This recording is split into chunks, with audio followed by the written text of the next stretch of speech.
গণপতি বাপ্পা মৰিয়া মংগল মূৰ্তি Moriya hello' everyone কি খবৰ সকলো ভালে কুশলে আছেনে বাৰু আজি গণেশ চতুৰ্থী গতিকে গণেশ চতুৰ্থীৰ দিনাখন আমি বাপ্পাক আজি ঘৰলৈ আনিম বুলি ভাবিছোঁ আগবেলাতে আমাৰ ঋতুৰাজৰ স্কুল আছিল আনিব নোৱাৰিলোঁ পাছবেলা এতিয়া স্কুলৰ পৰা অহাৰ লগে লগে আমি এইফালে আহিছোঁ চাওকচোন পাই গ'লোহি আমি এইফালে লখিমপুৰ টাউনলৈ আৰু লখিমপুৰ টাউনত আহিয়ে লগে লগে বাপ্পাক এইফালে আমি দাম দৰ ছিঙিলোঁ আৰু আপোনালোকক দেখুৱাম চাওকচোন ইয়াতে প্ৰত্যেকটো প্ৰতিমূৰ্তি বনায় কাৰণ এতিয়া আহি আছে বিশ্বকৰ্মা পূজাৰ কাৰণে এইফালে পূৰা প্ৰস্তুত চলাই আছে ইমান ধুনীয়াকৈ প্ৰতিমূৰ্তি বনাই আছে ভিতৰলৈ পূৰা মানুহখিনিয়ে বনাই আছে মই ভিতৰলৈ যোৱা নাই বাহিৰৰ পৰা আপোনালোকক দেখুৱাই দিছোঁ আৰু এইফালে মই আৰু দাম দৰ ছিঙি বাপ্পাক লৈ ল'লোঁ আৰু বাপ্পাক লৈ আপোনালোকক অকণমান দেখুৱাই দিছোঁ পৰিৱেশটো কাৰণ এতিয়া বিশ্বকৰ্মাৰ পূজাৰ সময় বিশ্বকৰ্মাৰ প্ৰতিমূৰ্তিখিনি বনাই আছে কালাৰ কৰা নাই তাৰপাছত নেক্সট আহিব দুৰ্গা মাৰ প্ৰতিমূৰ্তিখিনি বনোৱা হ'ব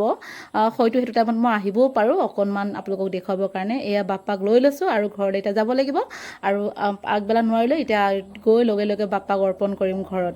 এইফালে পাই গ'লোহি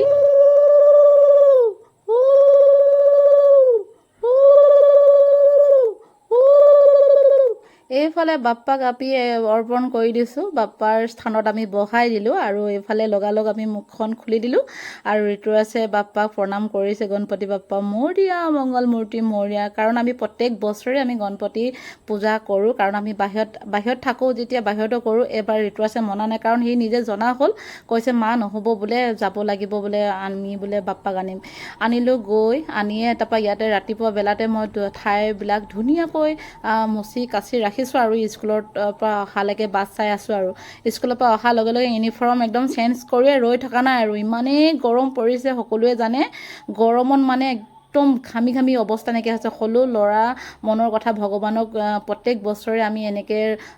বাপ্পাক আমি নিজৰ ঘৰতে ৰাখোঁ গতিকে মই ভাবিলোঁ নহ'ব তাৰ আশা পূৰণ কৰি দিওঁ ল'ৰা মানুহ কথা তাতে আৰু মইতো ভগৱানক বহুত পূজা কৰোঁ বহুত বিশ্বাস কৰোঁ এয়া ঘৰত আজি আনিছোঁ আনি স্থাপন কৰিলোঁ অত্যন্ত বহুত হেপী হৈছোঁ বহুত সুখী কাৰণ মই ভগৱানক বহুত বিশ্বাস কৰোঁ ভগৱানক বহুত ভাল পাওঁ সেইটো কাৰণে আজি ঘৰত যে ভগৱানক মই অৰ্পণ কৰিব পাৰিছোঁ বাপ্পাক নিজকে বহুত হেপী আৰু সকলো পৃথিৱীত যত যিমান মানুহ আছে সকলোকে ভালে কুশলে ৰাখক সকলোৱে সুস্থ হওক কাৰণ সকলোৱে সুস্থ হৈ থকাটো বিচাৰোঁ আৰু ঘৰত এয়া অৰ্পণ কৰিলোঁ বাবাক মংগল মূৰ্তি মৰিয়া গণপতি বাপ্পা মৰিয়া এইফালে বাপ্পাক ইয়াত ধুনীয়াকৈ স্থাপন কৰাৰ পাছত ঋতুৰাজ আৰু মই ধুনীয়াকৈ আৰু আমাৰ নিজৰ মানে প্ৰাৰ্থনা গাইছোঁ শ্ৰীমন্ত শংকৰ হৰি ভকতৰ জানা যে নকল্পতৰু তাহান্ত বিনাহি নাহি আমাৰো পৰম গুৰু আমি দুইটা প্ৰাৰ্থনাটো গাই দিলোঁ আৰু গাই বৈ ধুনীয়াকৈ স্থাপন কৰি দিলোঁ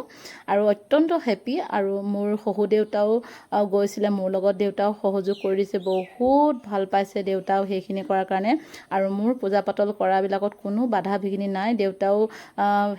দেউতাও মানে হেৰি কৰে ছাপোৰ্ট কৰে আৰু মোৰ শাহুমাও বহুত ছাপোৰ্ট কৰে কাৰণ দুইজনে